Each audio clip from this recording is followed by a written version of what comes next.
Holy shit. Okay, hold on. Good, we're recording? All right. Yeah, we're recording. Levi Bell, how I kept my six pack at 260 pounds. First off, 260 pounds? One, I haven't ate processed sugar since eighth grade. Oh my God. Two, I prioritize protein. Three, work smarter, not harder. What does that even mean? Four, consistent. Five, genetics, not steroids. This doesn't help me. This is what works for me. Everyone is different. Dude's yoked. Dudes, If you go on his Twitter, he like did a grocery shopping thing, right? Explaining protein stuff. uh-huh. Yeah, guy bought the entire grocery store. Okay, but also, like, What a hold on. beast. This is the header photo. Okay. Jesus Christ and the devil. This is Arm what we're wrestling. working with here. Shout out That's to him. that's my dog. That's our dog. I'll tell you what, if there was a guys in a dark alley trying to jump me and I could have Superman, And yeah, I'm taking him. superhero Batman from the square comes out, kicks the Oh, shit. yeah. That would be. We don't give a lot of awards out because I don't really believe in awards, Jacob. But man, we need to have the Square Hero of the Week because that guy could he could win. He could win the award. I think That guy could probably throw me as far as people shot put things. Oh yeah, no, I could do Physically that. throw me. I could physically throw you. This guy could like hurl you. Yeah, he could launch me into the stratosphere. Oh yeah, for sure. Shout out to Levi Bell, but no processed sugar since eighth grade. I don't know what that's going to do for me because, like, I'm 25, 10 years, I'm 35, prime years of my life not getting processed sugar. I don't think it's worth it. That's like the Tom Brady stuff. But if Tom Brady would like actually had athletic genetics, and he didn't look the way he looks, like That's normally. true. That's true. I think this guy works out a lot more than Brady. Oh yeah, and he's obviously physically gifted. Like he's just a specimen, and he just got drafted for the USFL. That's what we're talking about. That is shout out to him, man. Yeah, he's committed to the game for sure, and he looks like a freaking superhero in the process. Would you not eat processed sugars for 10 years to look like that? I'm eating a Diet Coke right now. I'm eating it. Drinking it. Yeah. I get it. Absolutely inhaling this Diet Coke. What about no beer? No beer. I did no beer is not very hard. I could be sober if I wanted to be, but that's pretty tough.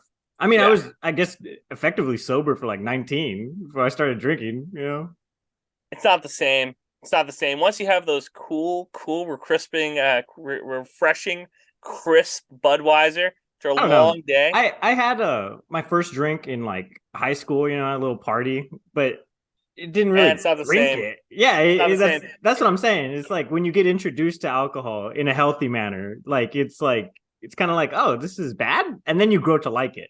Yeah, well, the thing is too is that like go do like manual labor, go like work outside. Your dad's a guy that works outside. Go work outside and then come in and just have a crisp Lone Star.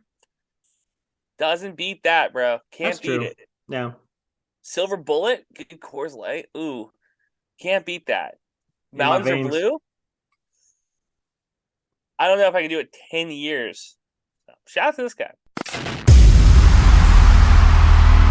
Tired of winning the tailgate, but losing the games? We can't help that. But we can tell you what the hell is up with each team and what's going on across sunny San Marcos. Texas State fans, get on your feet. You're listening to Squaring Around with Jacob Rodriguez and Andrew Zimmel.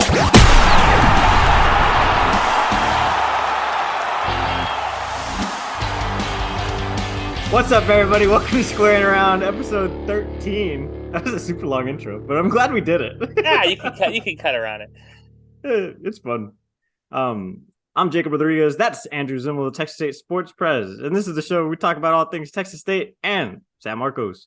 Zimmel, we have to talk about the men's team, the basketball team, because next week is go time. Really, if you think about it, 2 months ago was go time for this team, and it's just kind of puttered out. I had a conversation with Coach Johnson this week on the podcast. I was talking to him about temperature checks. We're going to get last night, we got a temperature check against a middle of the pack team, South Alabama. How was that? And How was that temperature check, Jacob? pretty bad temperature check, I'll be honest. Yeah, I mean, the goal priority one for this team, and we established that in the episode. You can watch it; it's streaming now. But it's just staying healthy. Coach Johnson said in every single game this year they've had an injury. That's a horrible stat. And they lost 11 years of experience on the court. So kind of what you see is what you get. Yeah, but like I feel like experience is kind of relative at this point because it's like, like if we had a freshman that was shooting lights out, that'd be amazing. In the first week of the season, the first month of the season, you can get away with, we lost a lot of talent, Jacob. But at this point, it's kind of like we're all in the same boat. There's other teams who lost a lot of experience. The injury thing is more, I think, of an indictment on the I don't know. Is it an indictment on the training staff? Maybe not. Is it an indictment on the players for not being in healthier condition? Probably not. Might just be that time of the year. You know what I mean? It's just that time that season that you get the injury bug. If this goes for 2 or 3 years though, then that's when you have the conversation of well, what the hell is wrong with the basketball team? Why are they always hurt? Nice. So I get that. I think it's a cop out though. I listened to the interview. You did a really good job. TJ. Are we hotter or are we colder on him after the interview? I like TJ. I think he's a great coach. He's, cool. He is. He's very honest immediately. He sees the question you're gonna ask, and he's like, "Listen, yeah." A little Jedi mind tricky. I don't know. I thought it was pretty good. Normally the saying goes, your goose is cooked when something bad happens. But you asked about the temperature check, and it just doesn't feel like the goose is even thawed out yet. You know what I mean? What it is we didn't get a chance to do a real preview for basketball because this podcast came out of Texas State hiring GJ Kinney. That's kind of the whole impetus for this is being able to. I thought it was just because you were bored in November and you were a little bit of that. Let's do a podcast. Yeah. I'm just saying, that's basically we have. Your entry point was that BGJ and AGJ. You know what I'm saying? Gotcha. And so we didn't get to cover that. So we didn't get the whole we're super optimistic for this year. We got with Would Trout. You have said that though? When the same thing we got with Trout and Woodard. Kind of it was more playful. We could have a little bit more fun, talk about expectations, talk about last year. But here's the thing with Woodard and Trout, you have high expectations because they're so good. Won something last year. Got you. With TJ, it's kind of and I should just get this right. Coach Johnson, let's call him Coach Johnson. Coach Johnson for the basketball team. You didn't really know what you were going to get because you lost a lot of experience. And I think if you asked him, give him some truth serum before the season, and he said, what is the expectation for this year? I think he would say it's a developmental year. Now, what sucks is because of COVID, you have Mason Harrell for another year, and you don't want to waste that. You don't want to waste a good year of a good player. But you kind of did. That's just kind of how the dice fell. You know what I mean? It's kind of how it went. And they got one more game. If this was a Texas Tech or a UT, and we had a senior stay for a 5th year, everybody would be talking about his draft stock or what the future holds or other stuff. Because this is Texas State, and Mason Harrell's kind of been playing with a chip on his shoulder, even before Texas State, right? Because he's undersized for his position and other stuff. Nobody really questioned that. It was are we going to have this captain on our team that we've had for 4+ years or not? Can you run it back? Can he run it back? Yeah, essentially. Or what is he going to try to do something early, And well, I think they're excited for his draft stop in Italy. I think in Italy they're excited for the draft stock of Mason Harrell. That's what Coach Johnson talks about too. He's like, hey, we're excited to help him get to the next level. Yeah. I don't know. Temperature, I'd say undercooked. I think that's the way that I would kind of depict this season is undercooked. You don't think they're going to kick off the number 1 team in the Sun Belt in Southern Miss tomorrow? Friday? No, I do not. It's weird that Southern Miss is really good. That's the other thing. They kind of when I saw their game in Hattiesburg, San Marcos went over there, and Southern Miss kind of beat up on them. But it was a beautiful arena that they have. It's one of those old bowl setups. This is pre-Brett Favre scandal, but I'm not a big fan of Hattiesburg. I've been there twice. Not a big fan. You've been to Hattiesburg? Yeah, not a big fan. They got good people. Shout out to our guy Scott Watkins out there covering them, but it's just not for me. It kind of surprised me because when I think about good Sunbelt teams, I normally think about the Georgia schools. So I think Southern and State. and they've kind of been, I don't know, middle of the pack a little bit, Yeah. kind of middling. So Southern Miss coming in and being like the best team, kind of surprising to me. So shout out to them. Happy for them. That's what Coach Johnson was talking about too, is that you can never really predict the top four or the bottom four, and everybody else in the middle of the pack is really good. So, I mean, that doesn't really sound like an analysis, but it is. Okay, I'll take his word for it. I feel like I do a pretty good job of picking the best teams. When I'm like, I'll say this: when we care about Texas State basketball this year, don't really care about them. When you care about Texas State basketball and you're locked in and you watch all these different teams, I think Texas State fans know this. You can kind of pick apart, like, all right, well, that team's going to be really good, and that team's not going to be any good. And they got to go to Pensacola, I think the worst city in Florida. Like, what the hell are we doing in Pensacola? It's a head scratcher. But anything can happen. Just got to get to the dance, and then, maybe Cinderella will go home with you. At least they start off with a clean slate. And that's what I was talking to him about. And that's why I was trying to take the interview. I kind of asked him, when you don't get the answer you want in journalism, you just keep answering the question in a certain. That's why ways. Journalism. That's basically what that podcast was. I asked him, the same question a few times. And he was like, you know what, Jacob? Injuries happen. That's why journalists always get invited to the best parties, Jacob, is because people love having us around. White House Correspondents' Dinner. Hey. Oh, yeah. Speaking of which, we brought this up off air. San Marcos is slowly playing a pivotal role in politics, or like really Hays County and the surrounding areas. But the Governor Abbott did his State of the State address in San Marcos.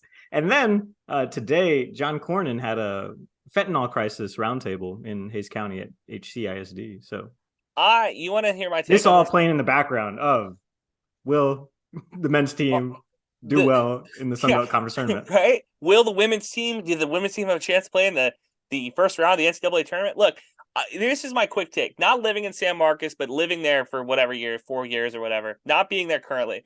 They're playing a dangerous game, because if there's one thing Texas State students know how to do, start a really good protest.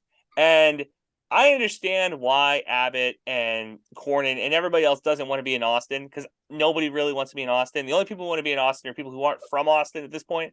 I get why they don't want to do this stuff in the city. They want to come to San Marcos where it's nicer, but they're playing a dangerous game, because those guys over there at Texas State, they love a good rally, and they would love to yell at Greg Abbott. So I'm kind of confused why they're doing this. But, if they want to do it, shout out to them. Just next time when a Texas State person chains themselves to a fence to argue against the power grid, don't be shocked. Don't be surprised. Bring back the Chick-fil-A lady. Shout out the Chick-fil-A lady, bro. I support that. Even though it's we had a bunch of weird kind of protests in college. Obviously, like the whole LBJ sit-in stuff. I covered both sit-ins at the Star. Shout out. Which one was more impactful to you? Huh? Which one was more important? I guess the first one is always more important. The second one was like, wait, we have to do some more stuff at this point. we can sit here? Nobody's gonna pepper spray us? Okay, sounds like a plan. Yeah. My favorite protest. That one was also more dramatic too. There was an incident in the parking garage. It was kind of it ended awkwardly. My favorite protest is the girl who had her license rejected. This happened our freshman year, I think, where her license got suspended and she drove that Barbie cart around. That was my favorite one. That's pretty good. I like that one.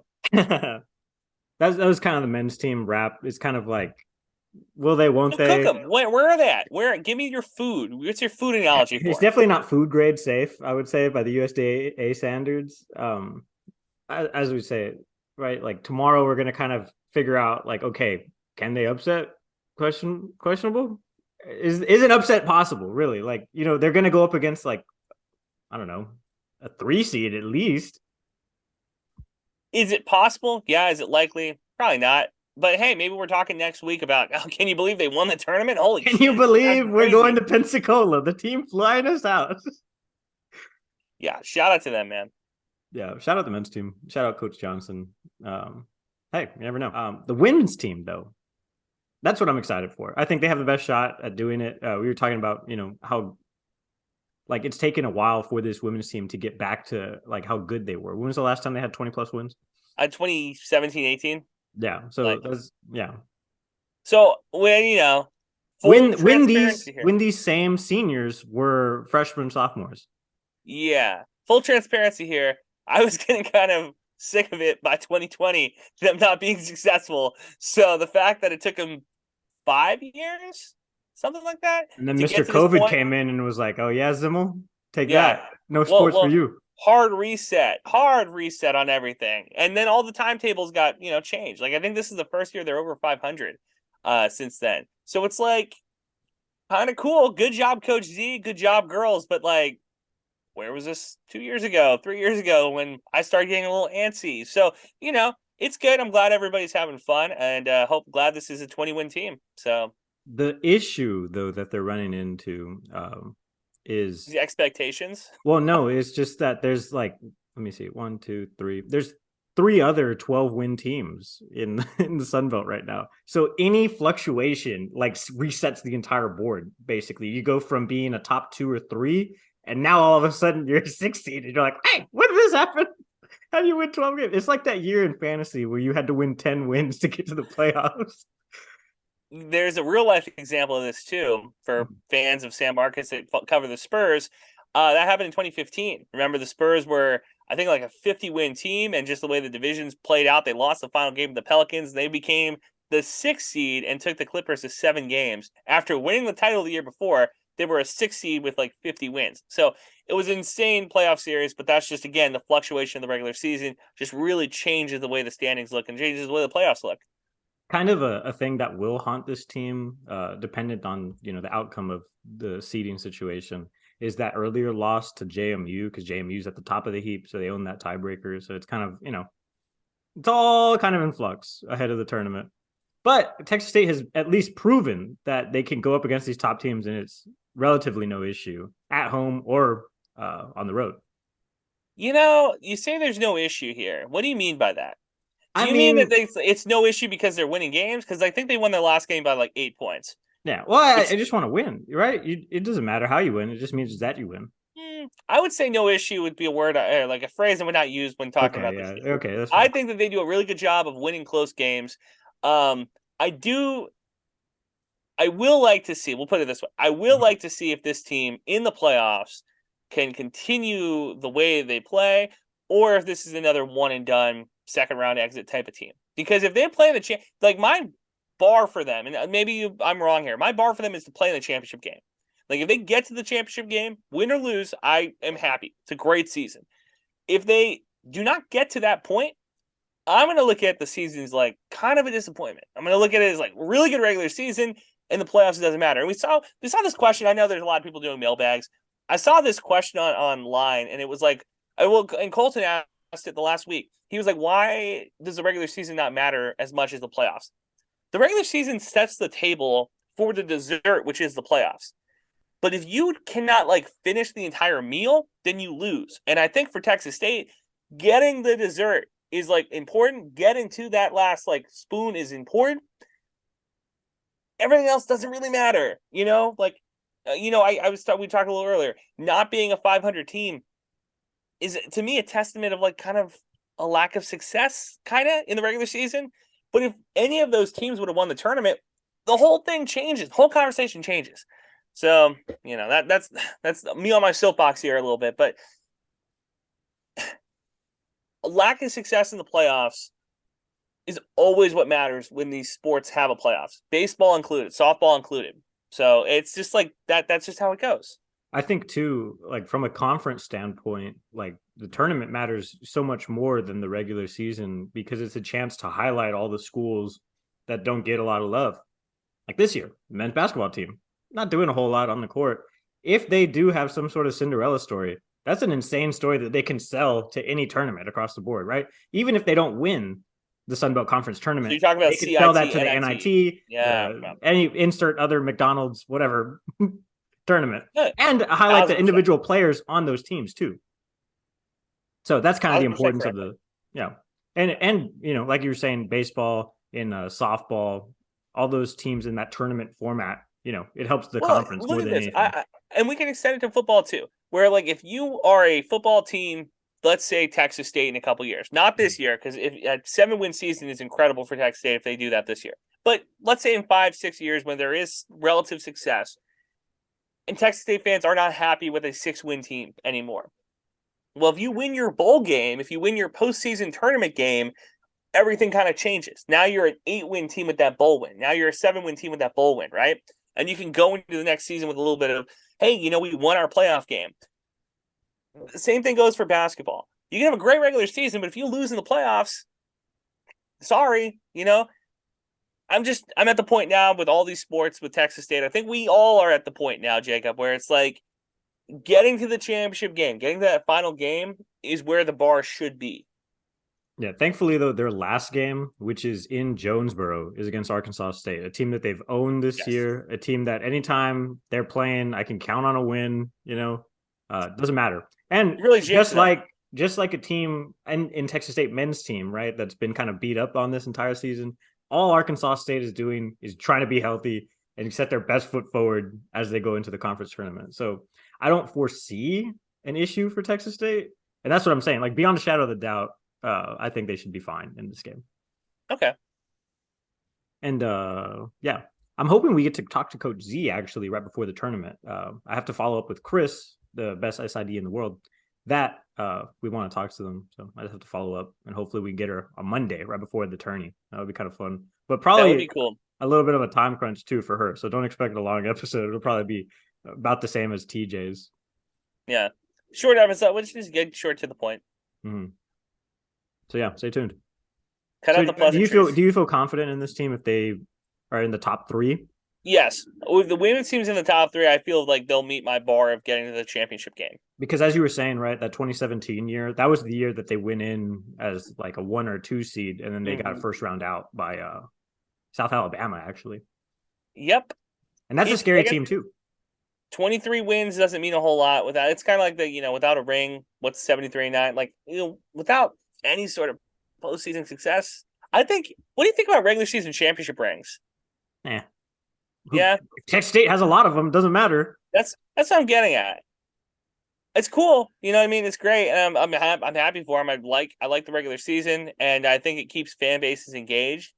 But continual lack of success in the playoffs is what is gonna do a lot of these teams in if they don't reach that next level. It's a nice benchmark for success, I'll say, right? Like, it's nice to see the players on that team getting recognized for doing well. Mm-hmm. But unless you kind of do something beyond that, it's like, okay, well, what does this really mean long term, Baseball, moving on. What'd you think of the first game? Pretty good, huh? Slam Marcus, man, bro. You're leading the country in runs? That's amazing. Jeez.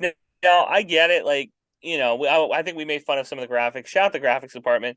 We made fun of some of the graphics where it was like number 1 offense in the country. It's like, okay, calm down. It's first weekend. It's because everybody started adding Texas State on all these national lists, right? Yeah, let's pump the brakes a little bit. Well, I'm happy. I'm happy for our big tuna, Coach Trout. Shout out the big fish. I'm cool with it, but like also at the same time, great games. You asked me how do I feel? Great fucking games. They did an incredible job. But like, dude, first weekend. Let's pump the brakes. Where it's a good picking up where we left off, but like, let's see what we look like in a month, 2 months, Well, this week they're playing an Oral Roberts team that's like pretty good, and they beat up an Illinois area team also in Northern Illinois. It 4-0'd them, so they played one more game. They played a doubleheader on that Saturday, and they played Missouri State on Wednesday this week, and they lost 5-8. So I think Texas State has another chance to do well. I don't know if they'll sweep, but if they did, I mean, we're talking about the potential implications of this game. If they swept Oral Roberts, that's a crazy temperature check for this game. Obviously, we had like crazy standouts like in that too, like Chase Mora, 3 at-bats, 3 homers, and one of those included a grand slam. It's really good. Honestly, it's really good for his draft stock. It's really good for the highlight reels and stuff like that. But how can you pitch to a guy on that third time after he's already taken 2 out of the park on you? Like, I don't know. My thought. You trying to hit him with a ball? No, I'm not trying to. No, God, no, I'm not trying to hit him. I'm just trying not to let him hit one out of the park. Like, what's the pitching coach saying? What are we talking? Yeah, we'll just walk him off at that point. Yeah, it's like we know this guy's coming up in the lineup. Pitch around him. Maybe we don't give him one down the middle. Jesus, dude. And those weren't like rinky-dink home runs. Those weren't like those are very convincing. They were off the bat home runs where you're like, holy cow, that's insane. Yeah, and it's cool because the athletics department, right? Coach Trout was talking about this, but essentially they got new facilities and stuff, revamped the whole deal. It's kind of like when you're playing MLB The Show, and you get to design your own stadium. And San Marcos is, for better or for worse, carries balls, so that's nice for the there is a true jet stream that goes out of that park. Not a pitcher's park by any means. But we have pretty good. I mean, the pitchers do a pretty good job when it comes to not giving up home runs. Our pitchers, I should say. What do you think about having the backdrop in right field being the stadium? How do you feel about that?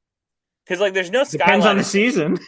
Yeah, there's no skyline in San Marcos, or if there is a skyline, it's to the back. Well, there used to be one, and then they ruined that UAC perfect shot down the middle. And they put that stupid apartment complex there. But I'm saying and a Target, by the way.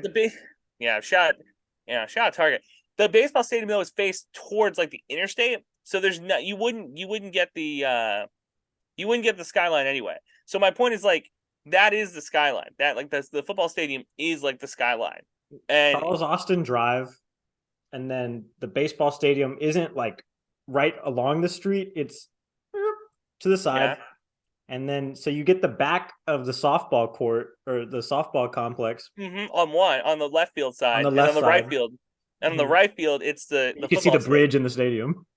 Yeah, it's a unique. I'll say this: it's a very unique outline. I still think App State has the best ballpark. I love the got trees. There's trees behind them. I think that looks really cool.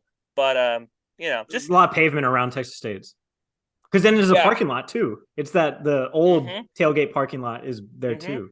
Which, by the way, I'm very glad that Texas State has moved the real tailgate to basically the outside the stadium. It's a better atmosphere, also safer because there was such a huge tailgate set up before, and then you'd have to walk a mile to the stadium, and they were I wonder why nobody's going to games after. What the heck? Over railroad tracks. That's the other thing. Railroad tracks. And you had people coming from those apartments, dorms, or whatever across Bobcat Village. Yeah, that are coming across.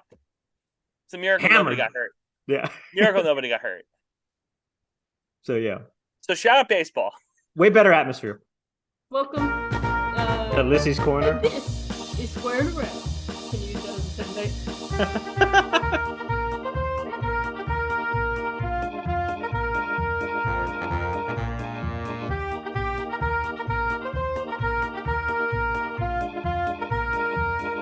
Well, shout out friend of the podcast, Alyssa Ramirez, for stopping by. Because I can pick up right where we left off. Ready? Yeah. Go ahead, buddy.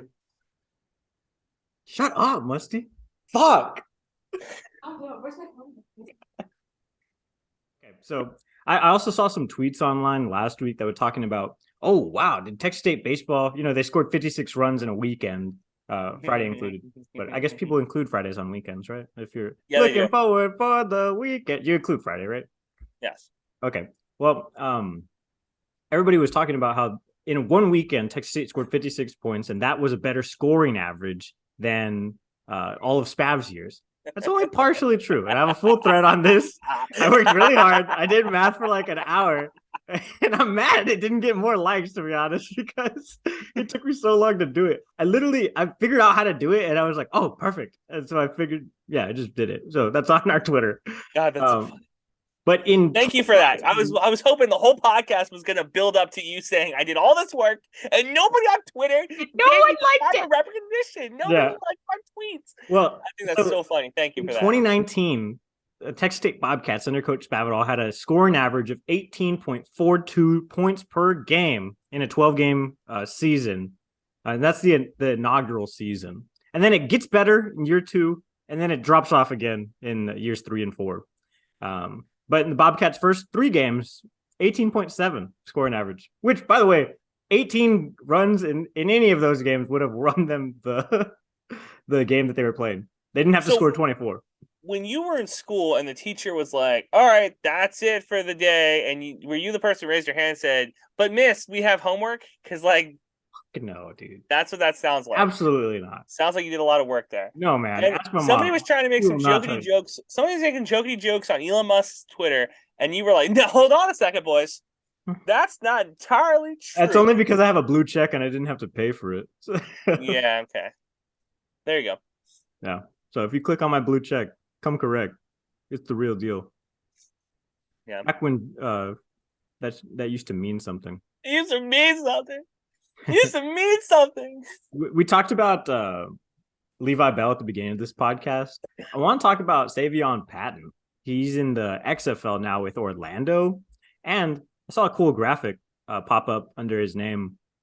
I think he took 40 plus snaps in week 1. So he's obviously becoming like, PFF actually graded him the number 1 interior defensive lineman. So pretty good for the brand. PFF has a lot of time on their hands to be grading XFL players. I'm lost, dude. Did you watch anything from week 1? XFL? No, between the XFL and USFL, I don't know how you do it, man. Because you have like a wife and kids, and I'm just like a single guy, like doing my. I have a girlfriend and a cat. Doing my stuff in North Dakota. I should be the one that has more time to do this, but even I can't like ingest this much. Like I do college football, I do the NFL, I do the draft. XFL, USFL, man, like that's a lot. I'm doing a lot of now, like sitting on the couch. Granted, not a lot to do in North Dakota, but I feel like I should be getting out and doing other things. I can't just watch football 24/7. I feel gross. I do feel gross too. We kind of have like a purge after, it's a very vile fantasy league that we're in. Also, I think that contributes to it. We can only take so much, There's 14 weeks at a time that we got to do this. Yeah. We'll talk off air about the vileness of the fantasy league, but man, it's something else. And unless we did a baseball season last year, fantasy baseball, that was an absolute Hindenburg of a disaster. It's only because Zimmer didn't finish in the top 2. That was me and B Snow duking it out.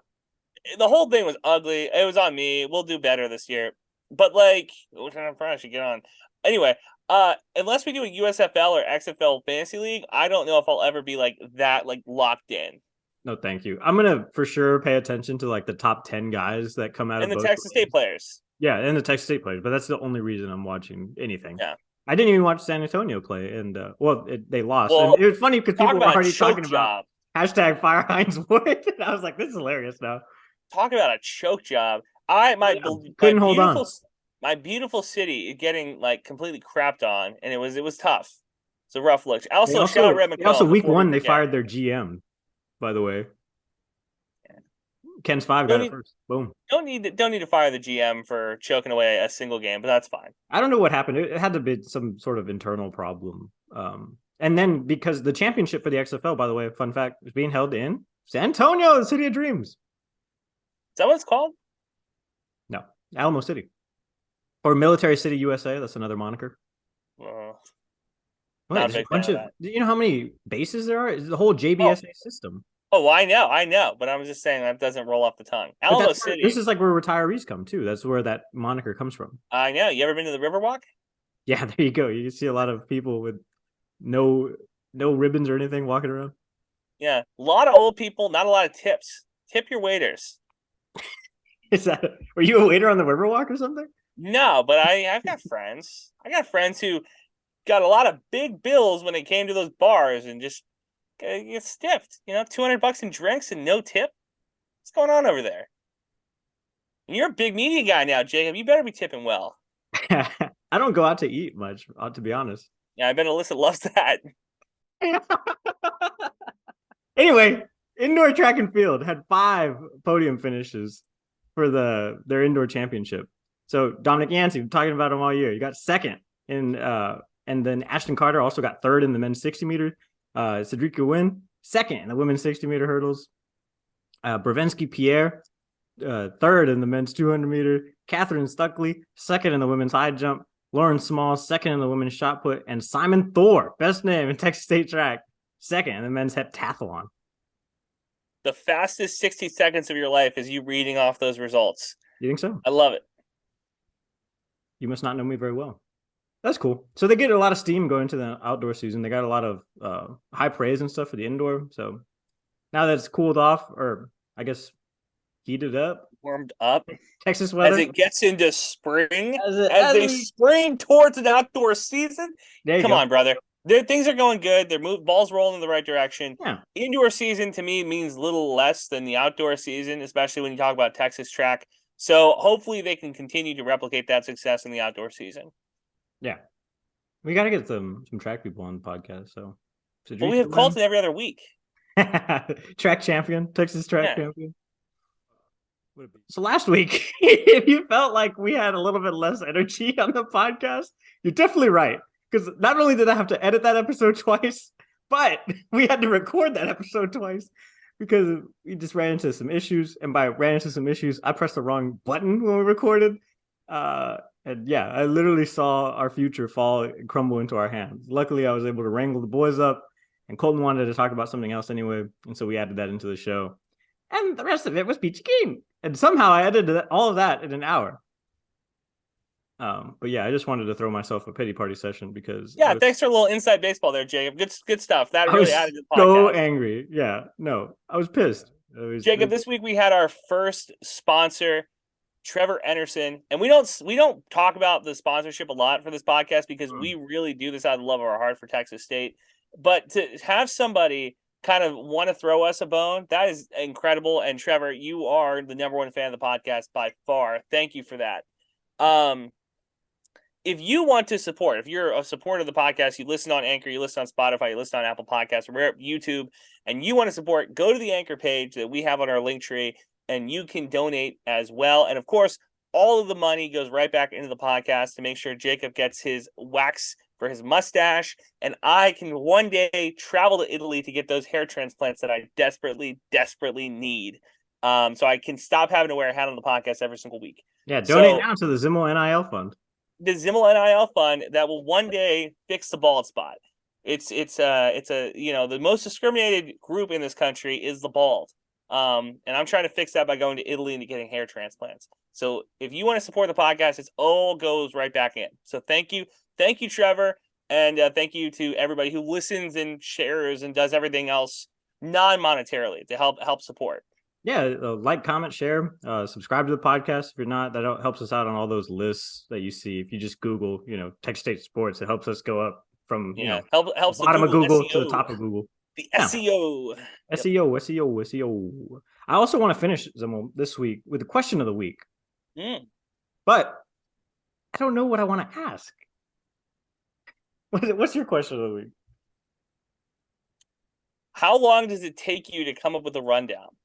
Because the rundown you send to me every single week is very, very, very intense. And I do a pretty good job of keeping track of Texas State. I have multiple other colleges that I have to report on and keep track of. But when you send me the list, I'll be like, I didn't even think about that. That's actually that's a good point that Jacob's sending me. How long does it take you to put the whole podcast together, Jacob? 6 days, to be honest. From the time, from now to the next episode, that's how long I'm putting together the next episode. Yeah. I'll listen to Kev's podcast. I'll listen to Cat's Corner. I'll listen to anybody else making podcasts. I'll go back, listen to Loco Boca. I'll listen to everything else, all in the background of me doing my other job and living a life and whatever, just consuming content perpetually, basically. This is why Alyssa doesn't get a good dinner, because you're listening to all these damn podcasts, bro. All right. Well, thank you. There's the answer to the question. We do have a question of the week, Zimmel. So this is going to pop up underneath the Spotify episode. And if you're listening on YouTube or whatever, I'll put it in the description for all the episodes. But go take it away, buddy. I like the question that you sent me. And the question this week for this podcast, as we get ready for the Sun Belt tournament, is who will have a better finish, the men or the women's team for basketball? I think it's a layup. I'm going to keep mine. If you listen to the podcast, you probably already have an idea of what I would think, but we want to hear what you have to say. So vote in the poll below on Spotify and in the description on YouTube. Yeah. And that's also how we'll do mailbags and stuff too. We'll just have a question every week and then boom, we got your answers. So there it is. Yeah. That's all on that's on Spotify. Like I said, I'll have it everywhere else too. And yeah, support the pod today. Thanks, Zimmel. Thank you, Squaring around. Episode 13 in the books. Square it. Thanks for listening. New episodes out every Thursday. Follow the boys on Twitter. Eat 'em up. Eat 'em up.